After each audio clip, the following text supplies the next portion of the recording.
படத்தில் நடிச்சிருந்த Manobala sir, Manivannan sir, இந்த மாதிரி பல பேர் 5-6 நடிகர்கள் தற்போது இல்லை. ஸோ அவங்களுடைய நீங்க எந்த அளவுக்கு மிஸ் பண்றீங்க?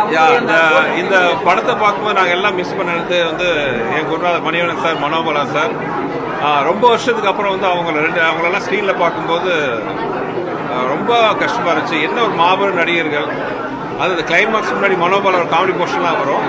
அதை வந்து மனோபாலா சாரை தவிர அவர் யாரை நினைச்சும் கற்பனையே பண்ணி பார்க்க முடியாது. அந்த மாதிரி ஒரு பின்னி எடுத்துதார் மனோபாலா சார். ஸோ நீங்கள் எல்லாம் தேட்டரில் பார்த்து என்ஜாய் பண்ணால் அந்த நான் சொல்கிற அனுபவம் உங்களுக்கு கிடைக்கும்.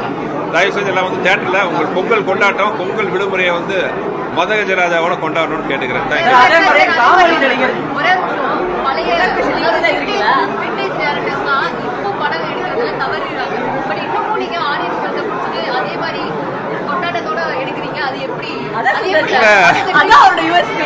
இல்ல ஆடியன்ஸ் பல்ஸை பிடிச்சி கொண்டாட்டமா நடிக்கிறேன்னா, ஆடியன்ஸ் பல்ஸை பிடிச்சி கொண்டாட்டமா படம் எடுக்கிறேன்னா காரணம் நானும் ஆடியன்ஸாக தான் இருக்கிறதுனால தான்.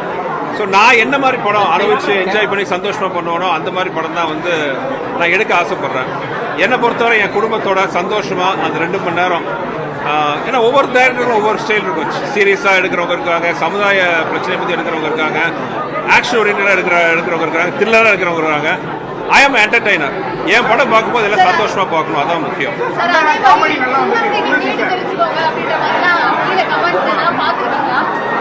இல்ல நான் சோஷியல் மீடியால இருக்கேன். சந்தானம் வந்து ஆக்சுவலாக நான் எவ்வளோ சந்தானத்தை நான் மிஸ் பண்ணுவேன்னு நீங்கள் இந்த படம் பார்த்தா தெரிஞ்சுக்கணும். சந்தானம் நல்ல பெரிய ஹீரோவாக இருக்காரு. என்னுடைய சின்ன ரிக்வெஸ்ட், நான் மியூசிக் அன்றைக்கி ஃபங்க்ஷனில் வந்து விஜய் ஆண்டனி பற்றி சொன்னேன். நீங்கள் மறுபடியும் அப்பப்போ மியூசிக் போடணும் எங்கள் படத்துக்கலான்னு. அதே மாதிரி சந்தானம் வாங்க, we are missing you lot as comical இதுலையும். இது கேட்கக்கூடாது, சந்தானம் கோச்சுக்குவாரு, இருந்தாலும் சொல்கிறேன், வி மிஸ் யூ சந்தானம். இந்த படத்தோட பார்ட் 2 ஏன்னா வந்து விசா சாரை வச்சு தொடர்ந்து படம் பண்ணணும்ன்ற என் லைஃப்லேயே நான் கொடுத்த பெரிய இன்டர்வியூ தான் நினைக்கிறேன். இல்ல நீங்க எந்த படம் அரண்மனையில 4 பார்ட் எடுத்திருக்கீங்க, மதகஜ ராஜாவுக்கு 2வது பாகம் ஏதாவது வச்சிருக்கீங்களா, இல்ல விசா சாரை வச்சு அடுத்த படம் பண்றதுக்கான கதை ஐடியா ஏதாவது இருக்கா?